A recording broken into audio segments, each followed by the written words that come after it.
Olá pessoal, hoje eu vou apresentar para vocês algumas informações sobre alimentação vegetariana na infância e na adolescência. E a gente vai começar então definindo alguns aspectos específicos, né, dentro da nomenclatura. Então, por definição, o indivíduo vegetariano é aquele indivíduo que não usa nenhum tipo de carne na sua alimentação, né? Mas ele pode usar ovos e laticínios, ele vai ser chamado de ovo-lacto vegetariano. Ele pode usar só ovos e não os laticínios, ele vai ser chamado ovo vegetariano. Ou não usar os ovos e manter os laticínios, ele vai ser um lacto vegetariano. E o que retirou todos os produtos animais da sua dieta, ou seja, além das carnes, ele não usa nem ovos nem laticínios, ele vai ser chamado de vegetariano estrito, porque ele tem uma dieta estritamente vegetal.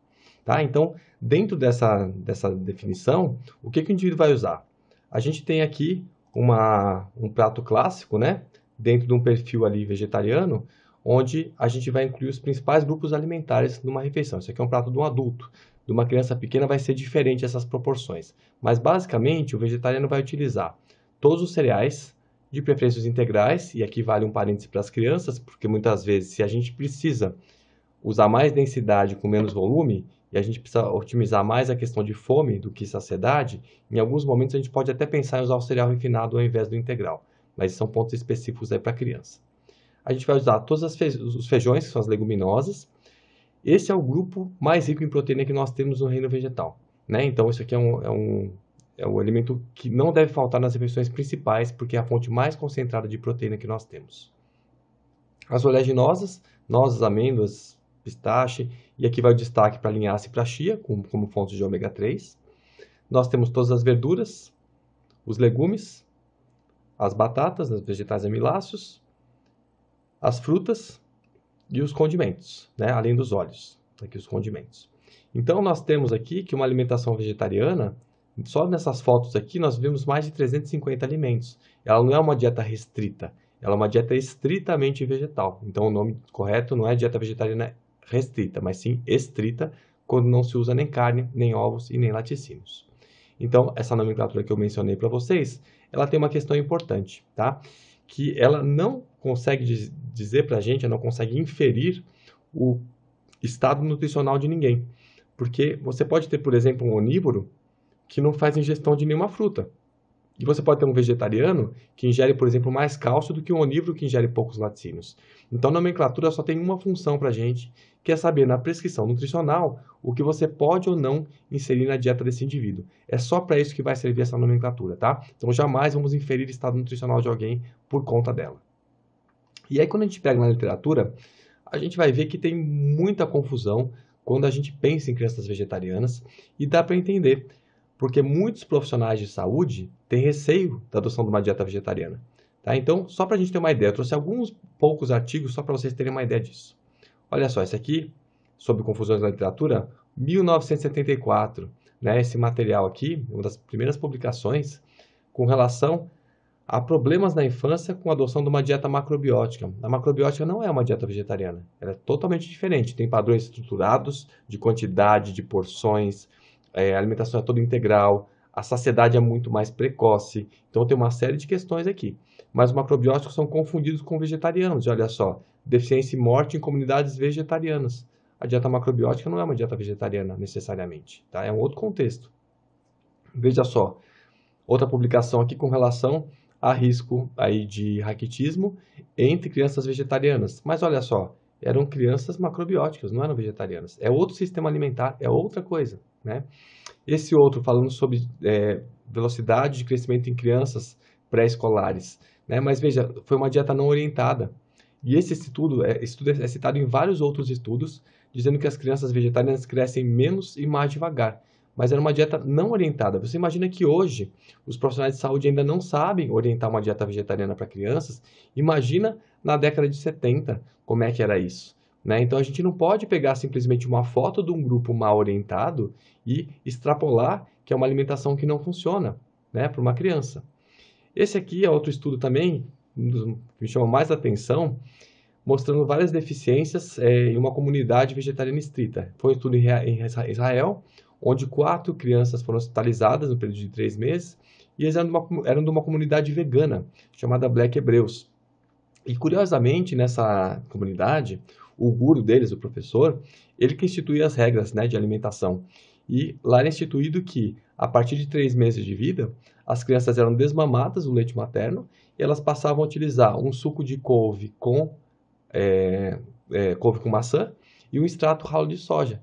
E essas crianças eram internadas desnutridas, e aí o que acontece? Deficiência nutricional em comunidade vegetariana, mas isso não é pela dieta vegetariana, isso é um erro alimentar. Se eu pegasse esse mesmo perfil que foi feito para essas crianças e colocasse um caldinho de carne nesse extrato de soja, a desnutrição se manteria da mesma forma, porque foi feita uma inadequação com relação a isso, né? E veja só esse outro estudo aqui, né, com relação a complicações com o uso de fórmula de gergelim, né, uma emulsão de semente de gergelim. Era um grupo, né, uma família de judeus ortodoxos, que estavam no quarto, no quinto filho, e o vizinho falou que era legal usar o leite de gergelim no lugar do leite materno, que a criança ia crescer bem, sem alergia, né? Então, o que acontece? Os pais instituíram isso. Com 3 meses de vida, essa criança recebeu as mamadeiras só com leite de gergelim, né? E aí, claro, essa criança foi hospitalizada depois de um tempo, com hipomagnesemia, uma série de complicações, mas veja só o que eles colocam, né? Que a dieta vegetariana, quando fornecida, né, a criança dá problemas. Isso não é dieta vegetariana, isso é um erro alimentar, né? Não tinha nenhum vegetariano na história. Mas a gente começa a ver esse tipo de citação e a gente fica preocupado, porque se a gente não conhece o sistema da dieta, a gente acha que isso é um problema.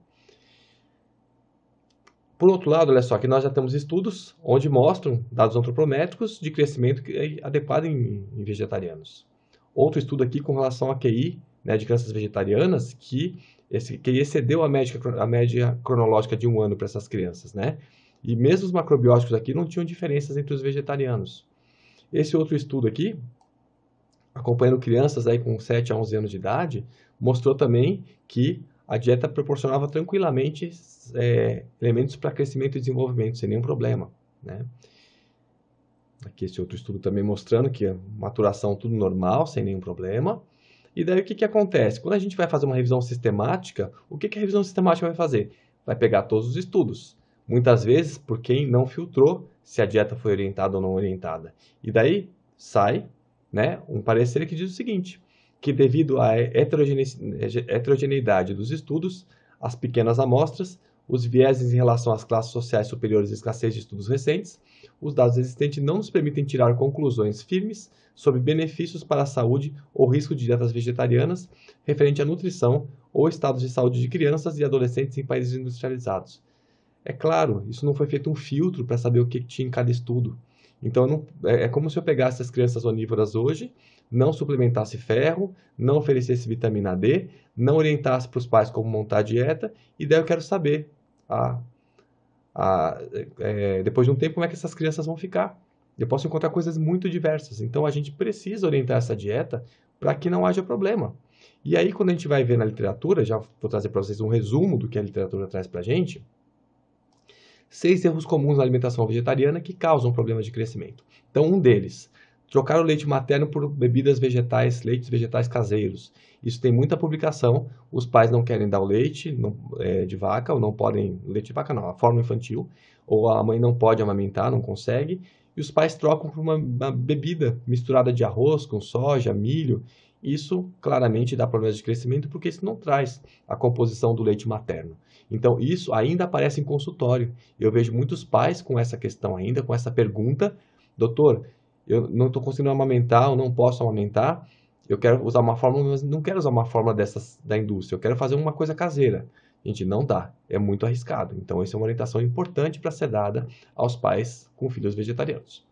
Outro elemento importante é não suspender o aleitamento antes dos 6 meses de vida, que algumas publicações mostraram isso, como nessa comunidade que eu mencionei para você, dos Black Hebreus.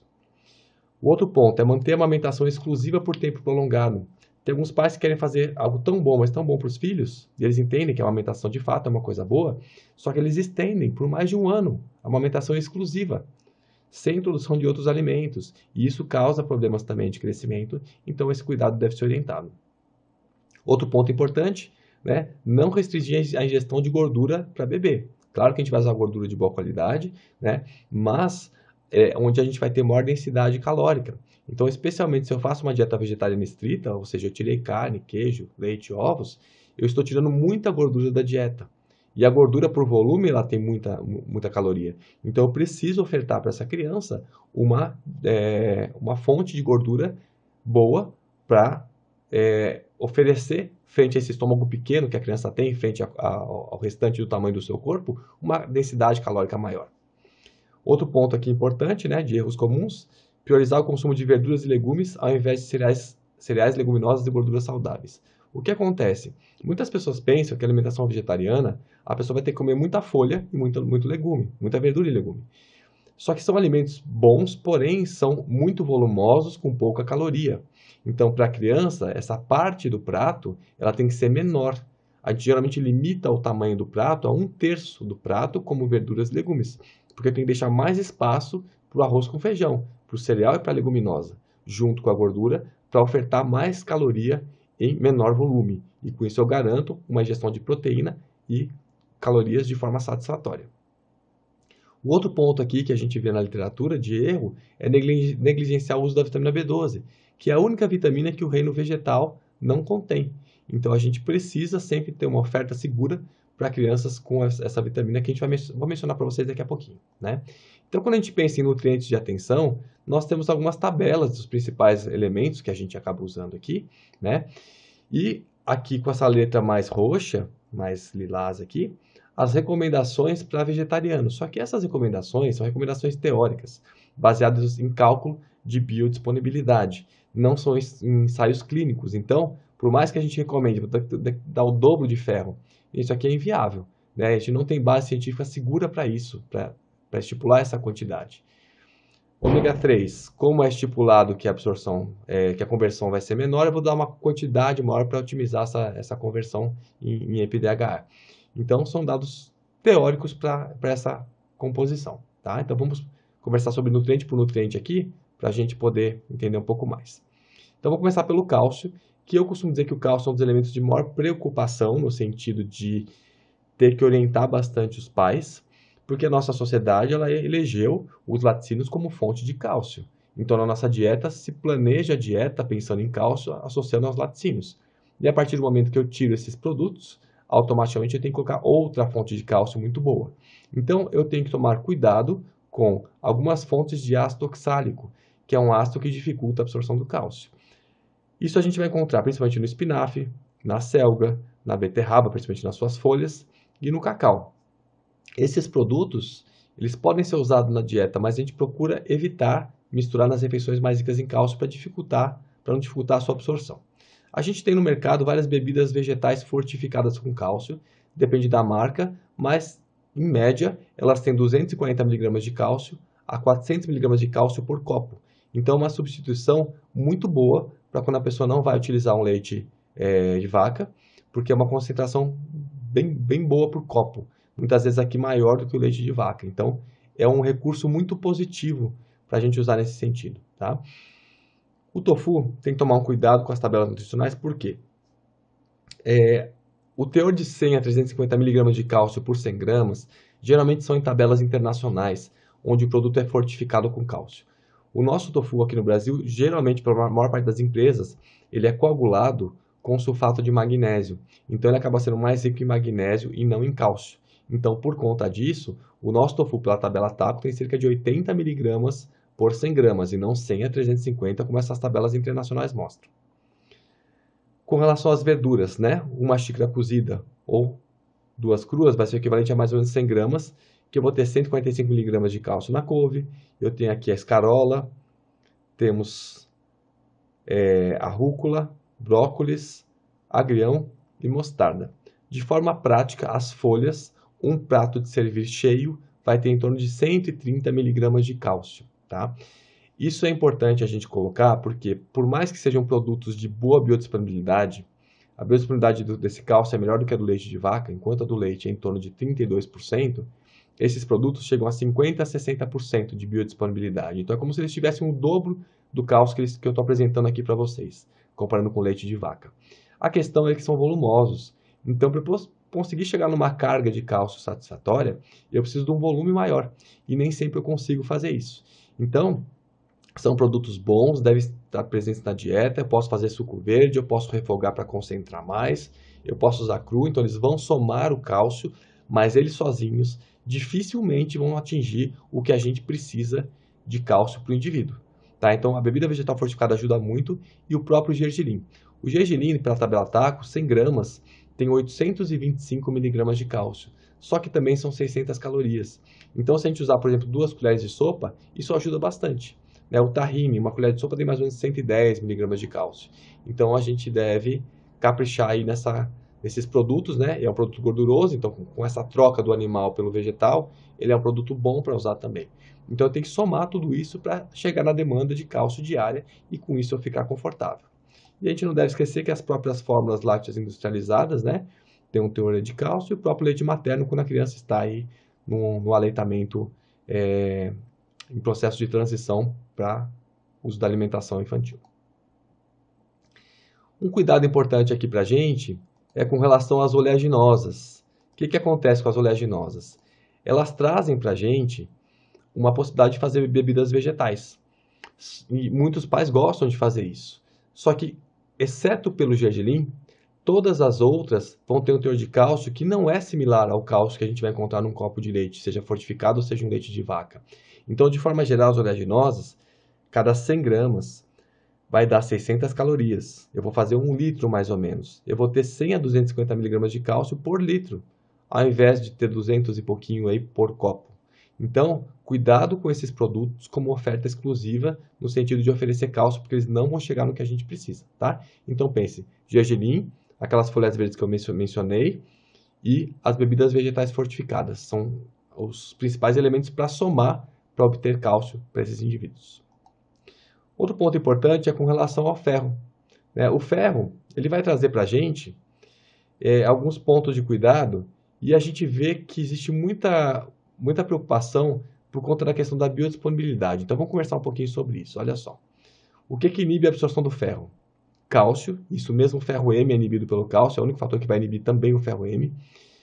Vai inibir o ácido fítico, que está nos grãos, principalmente nos feijões, quando não forem deixados de molho. Os polifenóis, então o chás, eu tenho que tomar cuidado aqui. E a própria falta de acidez gástrica, seja pelo decorrer da idade, ou seja por conta do uso de inibidores de bomba de próton ou de qualquer outro inibidor de acidez gástrica. E vai promover a absorção. A vitamina C é um dos fatores que aumenta bastante, né? 75 mg aumenta a absorção em 3 a 4 vezes.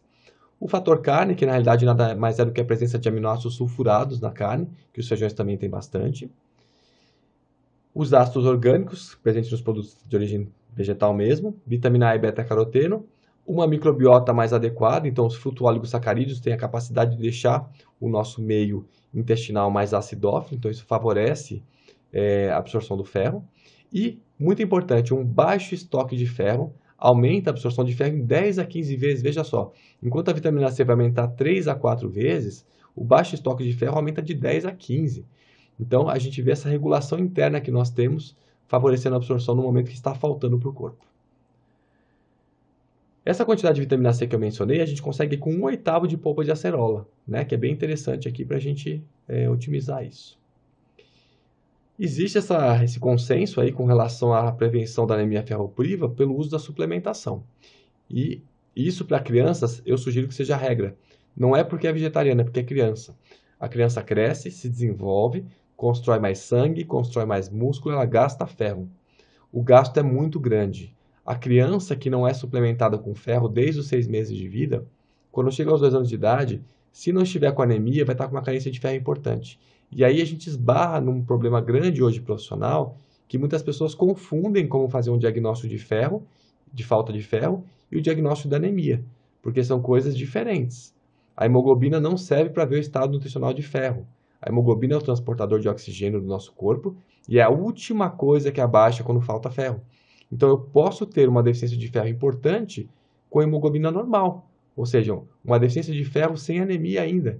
Isso traz várias consequências que muitas vezes você vai deixar passar batido por não conhecer essa via de avaliação. O ponto importante que eu queria mostrar para vocês é o seguinte, para a gente conversar um pouco sobre essa questão da biodisponibilidade que confunde muita gente, porque nós somos da área de biológicas, né? Se a gente fosse da área de exatas, a gente não teria caído nesse erro conceitual. Por que o pessoal gosta tanto de pensar na carne como uma fonte de oferta de ferro? Porque o ferro da carne, que ele é a soma de M e não M, ele é mais ou menos 60% não M e 40% M, ele tem uma biodisponibilidade em torno de 18%, enquanto o ferro do feijão, uma biodisponibilidade em torno de 10%. Então, qual que é a ideia crua aqui? Eu vou usar um ferro de melhor biodisponibilidade, vai ser muito melhor, vou absorver quase o dobro. De fato, se eu for olhar só por esses números, mas veja só, 190 calorias, que é uma porção de carne, vai ser a mesma quantidade de feijão que eu vou calcular, que vai dar 7 colheres de sopa do grão cozido, sem o caldo. Veja só, eu tenho 4,2 miligramas de ferro aqui no feijão, e um filé mignon grelhado magro pela tabela Taco tem 1,9. Eu subi até um pouquinho para facilitar, 2 miligramas, tá? Para não dizer que eu estou puxando para baixo. O que acontece? Se eu vou absorver 10% de 4,2, eu absorvo 0,42. E se eu vou absorver 18% de 2 miligramas, eu absorvo 0,36. Então, eu não posso simplesmente olhar para esse valor, que é o valor ligado à porcentagem de absorção. Eu tenho que olhar também de quanto que eu parto, para saber quanto que eu vou conseguir absorver.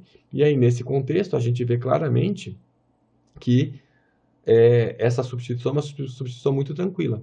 E a gente não pode se esquecer, que a literatura é clara com relação a isso, que o ferro M ele é um fator de risco para diversos tipos de cânceres. O ferro M não é um fator positivo para a saúde. Ele pode ser um ferro de melhor absorção, porém não é positivo. E aqui, fazendo um parênteses, só voltar aqui, ó. 100 gramas de carne tem 2 miligramas de ferro, carne vermelha. Se você pegar uma gotinha desse suplemento de ferro que nós temos no mercado para criança, cada uma gota tem 2,5 miligramas, e alguns produtos 5 miligramas, mas a maior parte deles tem 2,5 miligramas por gota. Então você imagina que se uma criança toma uma gota por quilo de peso, ela vai automaticamente usar o equivalente a alguns quilos de carne. Então ela não conseguiria pela alimentação. Portanto, quando a pessoa tira a carne e essa criança mantém o consumo do suplemento, ela está totalmente segura com relação à parte do ferro.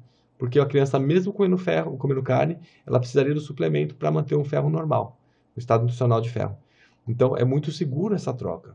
E olha só sobre o ferro M e a questão de doenças, né? A gente tem vários estudos, né, com relação ao M e impactos críticos aqui com relação a diversos processos patológicos. A gente tem, por exemplo, revisões mostrando uma associação forte com relação a vários tipos de câncer coloretal, de esôfago, gástrico, de estômago, câncer de pâncreas.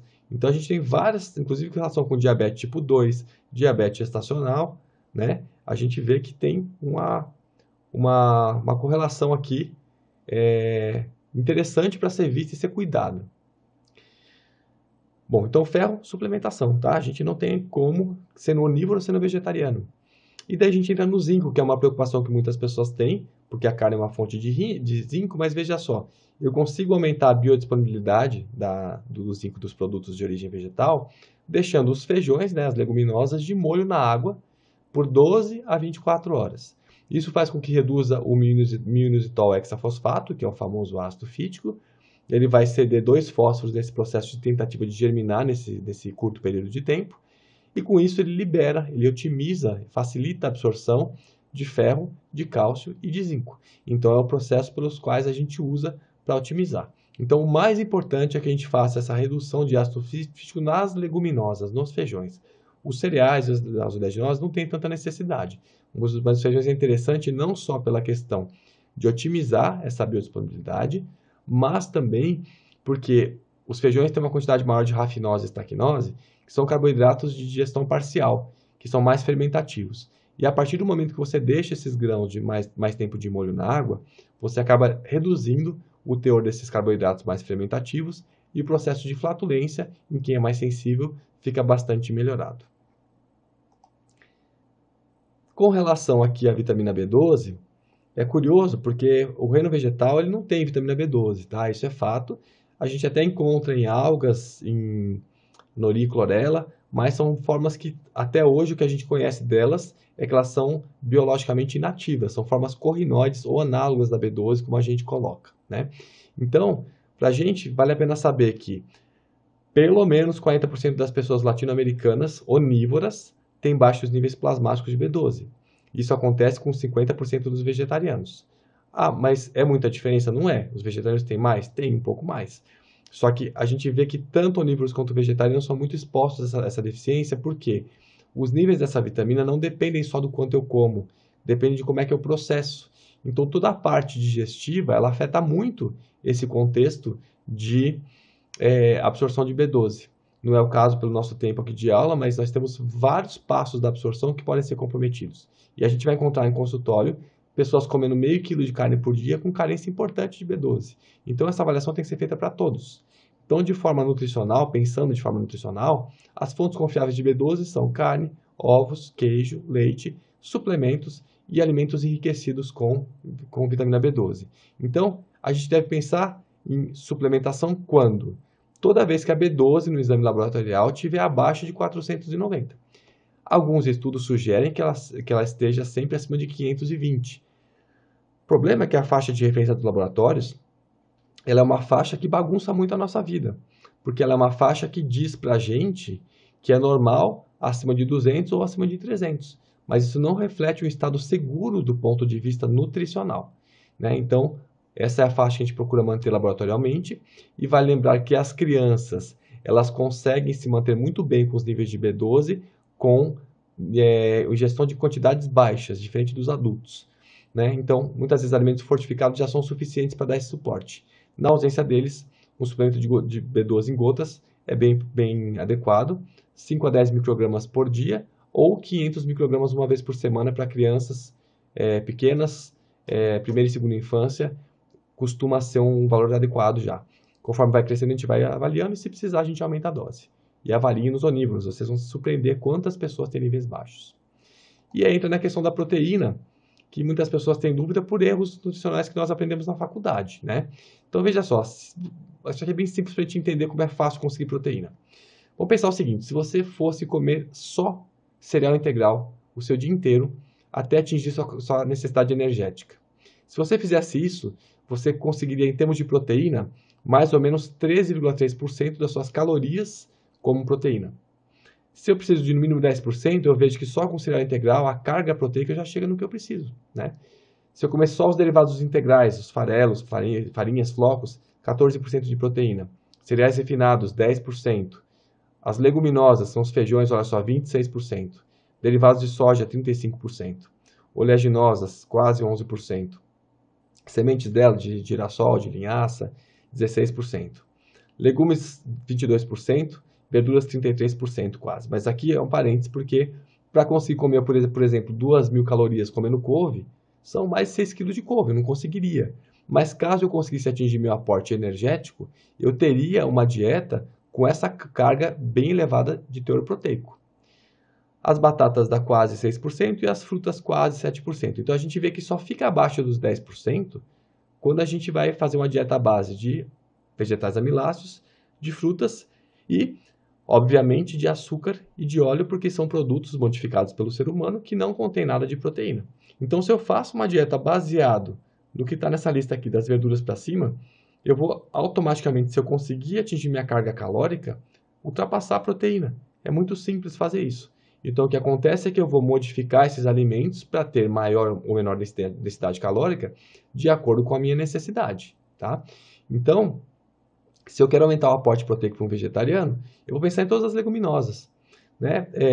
A literatura fala, quando a gente pensa em proteína de melhor PDCA, né, que é a relação de aminoácido limitante com o aminoácido que eu necessito multiplicado pela disponibilidade, que a gente vai ter o feijão branco, o grão de bico, o fradinho e a soja como proteínas de valor biológico tão bom quanto a carne. Mas a gente vai usar os feijões de forma geral e a literatura até coloca as oleaginosas, mas eu não sugiro que ela seja colocada como principal fonte de proteína, porque o que ela é mais rica é em gordura na realidade. E ovos e queijos são elementos de elevado teor proteico que poderia entrar numa dieta se ela for ovo-lacto-vegetariana. Com relação ao ômega 3, a gente tem alguns produtos, como a linhaça e a chia, que oferecem para a gente uma boa quantidade de ômega 3. Se você tem receio de que a bioconversão em DH não seja eficaz, a gente não tem exame nosso, né, hoje para usar para isso, você pode até usar um DHA pronto no mercado, né? Mas a princípio o óleo de linhaça ou de chia, eles permitem essa oferta maior de ômega 3 e a quantidade é grande, né? Veja só que uma colher de sopa de óleo de linhaça tem 5 gramas de ômega 3, então é bem concentrada mesmo, né? Dá para usar bastante. E dos demais óleos a gente procura manter uma proporção não muito alta de ômega 6 para ômega 3, e os óleos que mais têm essa proporção adequada são canola, soja e oliva. De forma geral, eu sugiro para os meus pacientes ficar com oliva e linhaça ou oliva e chia. Essa combinação ela é bem interessante em termos de aporte de ômega 6, 3 e 9. Para a elaboração do cardápio, vou fazer só um exemplo aqui. Eu peguei os dados aqui do Manual de Orientação do Departamento de Nutrologia da Sociedade Brasileira de Pediatria com relação a essa distribuição de macronutrientes, o quanto se precisa aqui de calorias por quilo dia e uma distribuição aceitável de carboidrato, proteína e gordura. Avalia aqui as necessidades proteicas e vamos basear na pirâmide que é oferecida para a gente ver o que acontece quando você faz um ajuste para uma dieta vegetariana. Então, essa é a tabela de componentes de misturas recomendados, né? Grupo de cereal e tubérculos, leguminosa, proteína animal e hortaliças. O que para a gente pensando, esse grupo ele aqui é o mesmo. Né? Proteína animal e leguminosa, em termos proteicos, vai dar um balanço de aminoácidos excelente. Eu não preciso colocar como grupos separados, como se isso aqui fosse uma carta mágica para a gente usar que sem isso desse problema. Então, vou fazer uma dieta vegetariana, isso aqui sai. As batatas, elas não podem ficar nesse mesmo grupo dos cereais. Por quê? Esse grupo dos amiláceos é um grupo que tem menos proteína do que o grupo dos cereais. Então, eu entendo que numa dieta onívora, tanto faz isso aqui estar misturado, mas numa dieta vegetariana, convém deixar esse grupo exclusivo para os cereais e jogar essas batatas, inhame, como se fossem umas hortaliças. Tá? Então, eu vou ficar com basicamente esses 3 grupos, cereais, leguminosas e hortaliças, compostas por verduras, legumes e as batatas. São elementos de teor nutricional totalmente diferente. Então, eu vou ter que modular de acordo com o que eu quero. Eu quero mais ganho de peso? Eu aumento o tubérculo e reduzo verdura e legume. Eu quero mais saciedade? Eu abaixo os tubérculos e aumento verduras com legumes. Então, eu peguei as porções que esse manual recomenda, o que tem de calorias em cada porção, e montei aqui uma estrutura simples, só para a gente ter uma ideia aqui. 5 porções aqui de cereais. Eu peguei o alimento bruto para facilitar a nossa visão. Coloquei só trigo, verdura só couve, fruta banana, leguminosa feijão preto, 2 porções de carne foi filé mignon magro, que é mais rico em ferro, leite derivados 3 porções, açúcar e azeite de oliva. O que acontece? Olha, nessa composição, o manual diz para a gente que essa criança precisa de 1.300 calorias, ficou legal, né? 1.285, bateu no que se pede. Mas veja só, a necessidade proteica para essa idade, de 1 a 3 anos, é de 13 gramas de proteína por dia. Olha quanto ficou, 48 gramas, olha que dieta hiperproteica. Só a carne e laticínios corresponde a 29 gramas de proteína. Então, mesmo se eu tirasse isso aqui completamente, eu teria toda a necessidade proteica sem acrescentar carnes e laticínios. Então, se eu fosse ver a necessidade de lisina e metionina com cisteína, que esse cálculo é feito junto, a gente vê que a necessidade ela é bem menor do que o prescrito, tanto para a lisina quanto para a necessidade de metionina com cisteína. Daí eu faço o seguinte, eu pego aqui e mudo essas proporções para fazer uma dieta vegetariana. Então eu zerei as carnes, o que eu fiz? Eu aumentei as leguminosas. Lembrando que uma porção de leguminosas são 2 colheres de sopa. Né? Então não é uma coisa, nossa, 4 porções, não, porque o volume é pequeno. Reduzi aqui um pouquinho os cereais, até aumentei aqui os óleos e gorduras, porque eu tirei a carne, um produto mais rico em proteína, que eu substituí por leguminosas, e mais rico em gordura, que eu substituí por óleos e gorduras. Eu até coloquei um pouco de tubérculos aqui. O que aconteceu? Isso chegou nessas calorias todas que a gente procura manter, né, que é a recomendação, e olha só a carga proteica, 42 gramas de proteína. Isso eu coloquei ainda óleo e coloquei tubérculo, que é pobre em proteína. Necessidade de lisina ultrapassa tranquilamente e de metionina com cisteína também ultrapassou plenamente. Então é muito tranquilo fazer esse tipo de alteração. Então, como é que a gente faz um prato da criança? A criança tem que ter o prato dividido em 3 terços. 1 terço são as hortaliças. 1 terço são o grupo dos cereais. E 1 terço são o grupo das leguminosas. Então é assim que a gente pensa num prato infantil. Vou colocar a fruta ali e os óleos são importantes para ofertar mais densidade calórica. Então, geralmente, eu sugiro aos pais 1 colher de sopa de óleo acrescido à refeição pronta, já no prato, por refeição. Eu sugiro misturar esse óleo com oliva e linhaça. E isso a gente consegue um balanço bom de ômega 3, 6 e 9. Então, essa é a nossa composição. A criança que precisa de mais calorias, eu vou trocar um pouco mais por batatas aqui. Eu posso até pensar em usar o cereal mais refinado, se for o caso, e adicionar um pouco mais de óleo. Então, a gente vai balancear isso aqui de acordo com a necessidade daquela criança individualmente. Essa parte proteica é tão reconhecida que a gente tem revisões hoje que mostram, inclusive, que Numa alimentação vegetariana estrita, que a gente está falando também aqui de adultos, a gente tem uma adequação de proteínas e aminoácidos totalmente garantida. A gente não tem nenhum problema. Ela supre tranquilamente todos os aminoácidos. Mas nós, no Brasil, não usamos tabelas para de aminoácidos. E nós saímos da faculdade acreditando no que o professor falou da biodisponibilidade, né? E a gente não faz cálculo com isso e não olha a tabela. E a gente sai com esse medo, que é uma coisa que é passada de geração para geração, sem embasamento científico, porque ninguém foi olhar a tabela. Para quem quiser, depois eu tenho alguns materiais que eu faço os cálculos usando os aminoácidos todos. E dá para ver tranquilamente como é segura uma alimentação sem nenhum produto animal. E aí o que acontece? Eu tenho que lembrar que essa ideia do valor biológico é uma ideia ultrapassada, que desde 1991 a FAO não recomenda mais o seu uso, então a gente não usa mais esse termo valor biológico. E o aminoácido limitante que a gente fala tanto, não é o aminoácido que falta no produto vegetal, é o aminoácido que está numa desproporção frente a uma comparação da albumina que vem na clara do ovo. É uma comparação entre alimentos e não entre necessidade humana e presença no alimento. Então a gente não pode ficar preso a isso. Outro ponto importante, algumas pessoas se perguntam, é com relação à quantidade de agrotóxicos que o reino vegetal pode trazer. E isso aqui, na realidade, a gente tem que se preocupar com o uso de produtos animais. São vários estudos já mostrando para a gente que o reino animal ele é mais contaminado por elementos oriundos dessa agricultura mais intensiva e uso de pesticidas. Por quê? Porque existe um processo de bioacumulação. Todo animal que é submetido ao uso de ração, por exemplo, ele vai ser mais contaminado com agrotóxico, não tem como.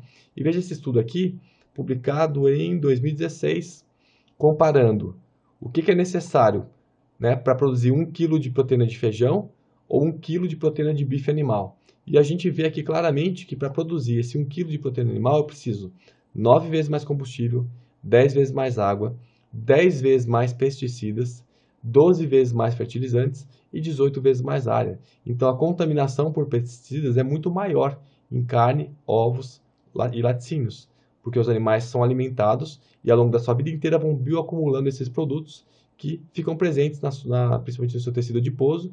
Isso sai para suas secreções, sangue e consequentemente leite, né? Então o reino vegetal ele é menos contaminado com agrotóxicos do que o reino animal. E o outro ponto importante para a gente pensar aqui é com relação ao que a gente está vivendo hoje. Nosso evento hoje é online e é justamente por conta de uma pandemia. A alimentação vegetariana tem que ser considerada nesse aspecto, porque veja o que acontece. Toda vez que eu confino animais para consumo, eu potencializo o efeito de contaminação viral e de mutação viral, né? A gente teve nesse período, né, que a gente ficou impressionado com essa questão de como a China faz com esse comércio de animais. Isso não é diferente do que é feito no Brasil e do que é feito no mundo inteiro. Nós temos potencialmente vários locais onde nós temos bombas de criação de novos vírus. Eu não sei quanto vocês acompanharam, mas nesse período surgiram pelo menos 2 vírus novos em criações de frango, que os animais foram incinerados para evitar que essa contaminação passasse para outros animais e possivelmente para seres humanos. Então, nós temos um problema seríssimo hoje, que é esse consumo de produtos animais potencialmente gerando novos surtos de pandemia. Então, é nossa consciência também ver o que a gente pode fazer para reduzir esse tipo de coisa. Eu sugiro esse livro da Cíntia, né? A Cíntia Schunk e o Vladimir. Eles são pós-doutores, ela é especialista na parte desse próprio tema, que é a pandemia. Vocês encontram esse material em PDF na internet e ela explica com muita habilidade esses aspectos todos que nós estamos vivendo, porque nós estamos esperando a vacina e nós estamos enxugando o gelo. A gente não está indo na causa de criação de outros novos tantos vírus que podem vir por conta disso. E não é estranho pensar que um jovem, um adolescente, queira adotar a dieta vegetariana não só por questão do sentimento de compaixão pelos animais, também pela questão do meio ambiente e pela própria saúde. Isso tem todo um embasamento por trás que faz o indivíduo considerar o vegetarianismo como uma forma de se alimentar. E a questão nossa como profissional é entender o que é o sistema, manejar essas ferramentas e saber como dar o suporte para esse indivíduo poder seguir com segurança uma alimentação vegetariana que traz tantos benefícios à saúde. Que pena que não é o tema dessa aula para a gente mostrar o que acontece com relação à prevenção e tratamento de diabetes, doença cardiovascular, diversos tipos de câncer. Bom, gente, eu deixo aqui o meu contato para vocês. Tá? Eu tenho um canal no Spotify, só colocar Dr. Alex Livet, que eu tenho vários podcasts lá. Fica aqui o meu Instagram, Para quem gosta da parte de plantas e plantio, ali na minha bio tem o meu Instagram Rural, que é onde eu produzo minha comida. E eu tenho um curso de avaliação metabólica e nutricional, com ênfase em interpretação de exames laboratoriais, que vai do onívoro ao vegetariano, com duração de 1 ano. Para quem tiver interesse, é só entrar no meu site, que é alimentaçãosemcarne.com.br. Vai ali nos cursos, que tem informação sobre esse material, tá bom? Bom, gente, então era isso que eu tinha para apresentar para vocês. Nosso tempo aqui é mais curto, né? E fico à disposição aí para qualquer eventual contato. Um abraço.